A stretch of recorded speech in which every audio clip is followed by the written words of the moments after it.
உள்ள வெள்ளத்தை பார்க்கணும்ண்ணா.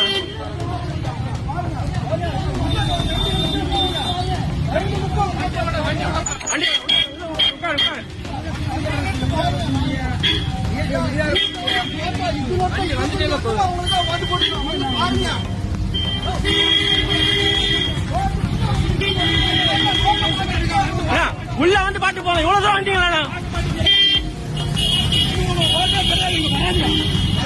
வந்து பாத்துட்டு போறதுக்கு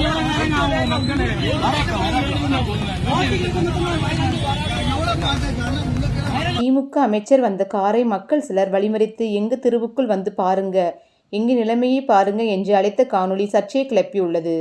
அவர்கள் அவ்வாறு அழைத்த பின்பும் அமைச்சர்கள் காரை விட்டு இறங்காமல் காரை எடுத்து சென்ற காணொளி பெரும் விமர்சனத்துக்குள்ளாகி உள்ளது. தென் தமிழகத்தில் கடந்த 3 நாட்களாக கொட்டி தீர்த்த கனமழையால் திருநெல்வேலி, தூத்துக்குடி, தென்காசி, கன்னியாகுமரி மாவட்டங்கள் கடுமையான பாதிப்பை சந்தித்துள்ளன. கனமழை ஓய்ந்துள்ள நிலையில் மீட்பு மற்றும் நிவாரணப் பணிகள் தொடங்கியுள்ளன. திருநெல்வேலியில் வெள்ள பாதிப்பை நிதியமைச்சர் தங்கம் தென்னரசு அதிகாரிகளுடன் சென்று ஆய்வு செய்தார். மேலப்பாளையம் பகுதியை வழியாக சென்ற அமைச்சர்களின் காரை கிராம மக்கள் வழிமறித்தனர். ஊருக்குள் வந்து வெள்ள பாதிப்பை பார்க்க வேண்டும் என கேட்டனர். ஆனால் அமைச்சர் பிறகு பார்க்கலாம் என்பது போல கையை காட்டிவிட்டு கடந்து சென்றார். அப்போதும் விடாத கிராம மக்கள் அமைச்சருடன் சென்ற ஒவ்வொரு காரையும் நிறுத்தி கெஞ்சினர். ஒரு வண்டியும் நிறுத்தாததால் ஆத்திரமடைந்த மக்கள் ஊருக்குள் வரமாட்டீங்களா, இனி ஓட்டு கேட்டு மட்டும் வராதீங்க என்று சத்தம் போட்டனர்.